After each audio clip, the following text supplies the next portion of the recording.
Award this evening is a very special award. 4 weeks ago, our colleague and friend, Carolina Hinestrosa, died. Tonight, we wanted to bring into your presence Carolina. Carolina was a very tiny woman, physically, but she was one of the biggest women I ever knew, one of the biggest persons I ever knew, an amazing advocate for the cancer community, for the whole community, for science and beyond. A woman who had the IOM report that came out a few days before her death dedicated to her on comparative effectiveness that had a massive, massive influence on the Latina culture of cancer in the community and beyond. My husband Pat and I went, Pat was also a colleague of hers and worked with her in a professional capacity. We went several weeks ago to her funeral, to her service, and Carolina and Michael's daughter, Isabel, spoke there. And she said a very simple thing that an 18-year-old would say. She said, "Boy, Mom, I wish I told you more often how much I love you. I wish I told you every day." And in that I said, we really need to tell each other that. We need to tell each other how much we love each other. And at that moment I realized we really needed to bring Carolina to us tonight. And one of the things that Michael shared that day at the service was that so many times Carolina talked to everyone from the president on down and asked that the world be a better place for Isabel. And so tonight we give posthumously the Art of Advocacy Award to Carolina Hinestrosa, and we ask her husband, Michael Moses, to come and receive it, because we give it to Carolina for making the world a better place for Isabel.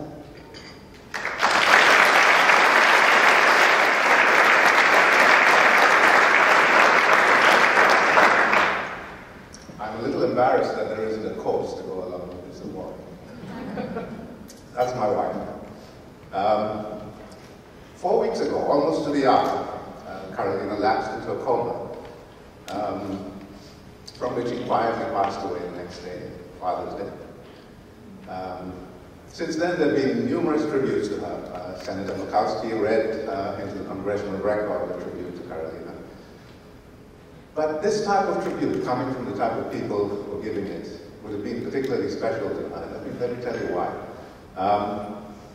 From the time she was diagnosed the first time, 1994, Carolina completely changed her life. She focused on health issues and especially cancer issues. She advocated tirelessly for cancer research, focused research so that the big ideas get pursued, and wide-ranging research so that no big ideas fall through the cracks.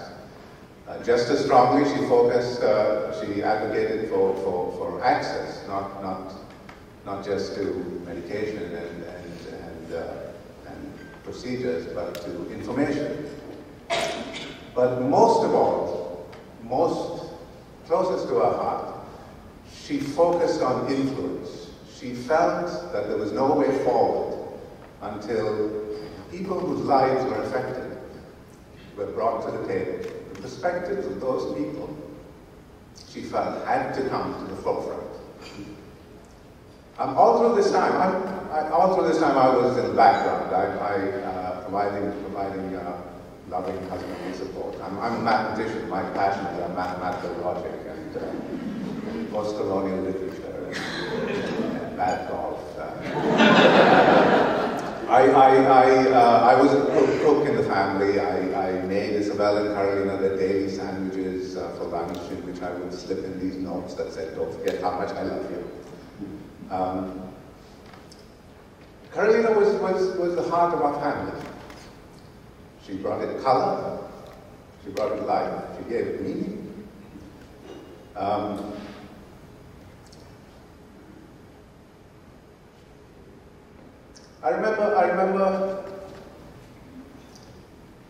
I remember the first day of Isabel's school.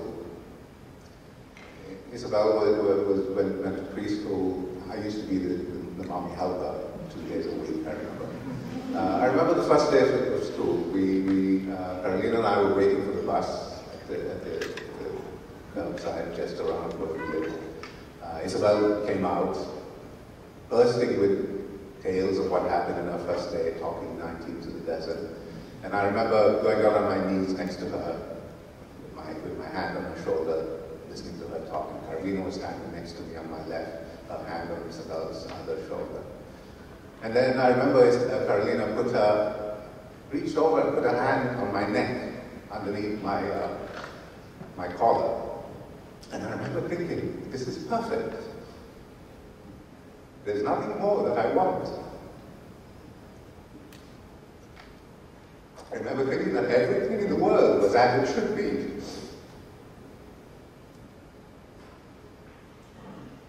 So this cancer took my wife and broke up my little family. So I want to leave you with a question that Carolina left in many of her presentations. How are you going to make the world different for Isabel? How will you make the world different for Isabel and all those other Isabels out there? So for my wife and for my daughter and for myself, I thank the Genetic Alliance for this award, and I thank you for all that you're doing. Thank you. I'm immensely grateful that we are a community that can have this kind of suffering amongst us. In all of the stories that we heard tonight, there's a great deal of suffering. Earlier today, when we were standing in the reception, someone was talking to Michael and to me and said, it's quite amazing that there's an immense quality to our lives with this kind of suffering. And it's not anything that each of us would be waking up on any morning or at the bus stop and ask for. And it's not something that makes any kind of logical sense in a mathematical kind of way. But it is something that makes sense in a very deep way. And it's something that allows us to bond with one another, to understand what it means to make a difference for all the Isabels, for all the Jennies, for all the others that need us, for the Jeffreys, for all the rest.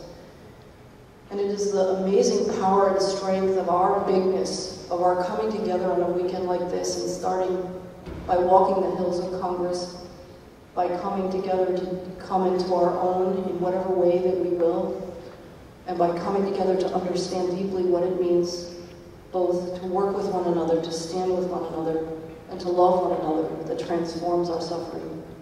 And so I'm deeply grateful for all of you, deeply grateful for all of our award winners tonight for sharing all that they give across listening and advocacy and industry and reporting.